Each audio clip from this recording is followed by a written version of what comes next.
उतरले, उजव्या हातामध्ये श्री रामचंद्र प्रभूंचे पाय धरले आणि डाव्या हातामध्ये कोणाचे पाय धरले? सीता मैयाचे. बरं का, नवरा बायकोच्या भांडणामध्ये, कारण त्यांना माहित होतं नवरा बायकोच्या भांडणामध्ये हे तिसऱ्याने पडायचं नसते, कारण ते त्यांचे भांडण कधी मिटतं हे माहिती नसतं आणि भांडण कोणाचं लागतं जे मध्ये पडलंय त्याचं.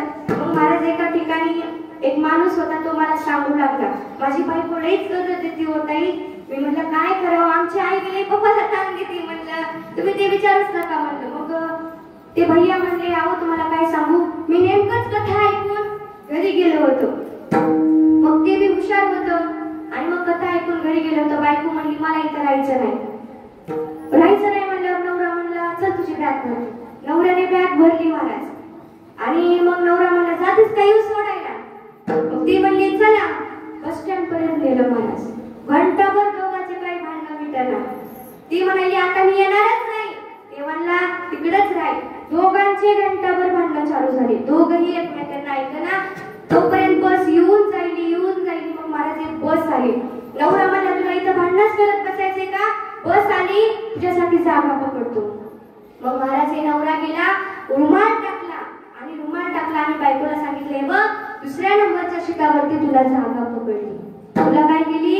जागा पकडली.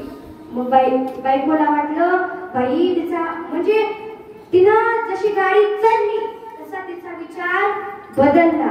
बायकोला वाटलं बाई आपला नवरा इथपर्यंत आपल्याला सोडायला आला. बाई आपला नवरा आपला किती माया करतो. नवऱ्याला सांगितले हो का इथं माझी जागा पकडली ना, इथंच बसू का? नवरा म्हणला हो इथंच बस, आता येऊ नको वापस. बायको म्हणली मालक तुम्हाला गुलाबजामुन फार आवडतात हो. मी काय केलं एका डब्यामध्ये गुलाबजामुन भरून ठेवले. तुम्ही ते काय करा, तुम्हाला आठवण आली की ते खात जा. मग महाराज नवऱ्याने सांगितलं ठीक आहे. नवऱ्याला म्हटलं बाई आपली बायको किती प्रेम करते.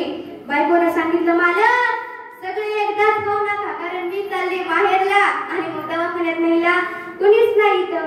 बायकोला सांगितलं ठीक आहे. मग महाराज दही आली आणि नवरा म्हणला अगं कधी येणार आहेस वापस? बायको म्हणली मग जातच नाही. म्हणजे नवरा बायकोच्या भांडणामध्ये दुसऱ्याने पडायचं नसतं. मग लखनजीला माहित होतं की आपण जर यांच्या भांडणात पडलो तर आपणच कधी पडणार आहे. मग लखनजीनं पाय धरले दोघांची आणि सांगितलं आ चरण से ये चरण सुंदर है.